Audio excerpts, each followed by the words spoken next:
की उठी थी, हम उस कास्ट सेंसस के पक्ष में हैं कि बिना कास्ट सेंसस के सामाजिक न्याय संभव नहीं है, सबको हक दिला पाना मुश्किल है।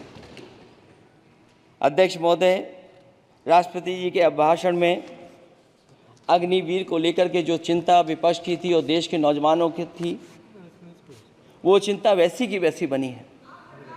अध्यक्ष महोदय, मैं ये कहना चाहता हूँ, मैं खुद मिलिट्री स्कूल से पढ़ा हूँ, मेरे साथ के बहुत बड़े पैमाने पे लोग फौज में, मैंने समय समय पे जो मेरे साथ पढ़े जो सीनियर थे उनसे भी जानकारी हासिल की है, बड़े बड़े ऑफिसर से मैंने पूछा है, वो शायद आपको न बता पाएँ, लेकिन दबी जुबान में उन्होंने कहा है कि देश की सुरक्षा के साथ अग्निवीर जैसी व्यवस्था लागू करने से समझौता हो रहा है।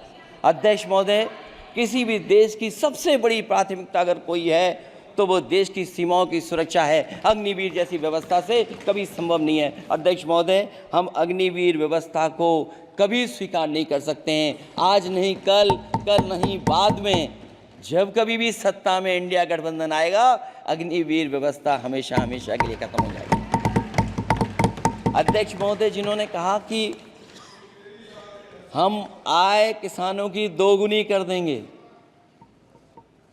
आज किसान पूरा देश का देख रहा है कि उसकी आय कहाँ दोगुनी हो गई।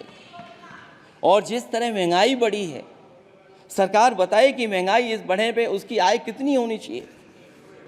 और जो इंफ्रास्ट्रक्चर की बड़ी बड़ी बातें की गई थी कि एमएसपी लागू करने के लिए एग्रीकल्चर सेक्टर का इंफ्रास्ट्रक्चर तैयार होगा, लेकिन जहाँ तक मैंने उत्तर प्रदेश में देखा है, अगर इस सरकार में एक भी नई मंडी बनी हो तो मुझे सरकार बता दे। अध्यक्ष महोदय, जो इंफ्रास्ट्रक्चर एग्रीकल्चर सेक्टर में बनाने की बड़ी बात कही थी, अगर सरकार की तरफ से एक भी मंडी 10 साल में बनी हो तो ज़रूर सरकार बताए। जो सरकार मंडी नहीं बना सकती है उस पर एमएसपी का भरोसा कैसे कर सकते हैं, जिन्होंने एमएसपी का भरोसा दिलाया था।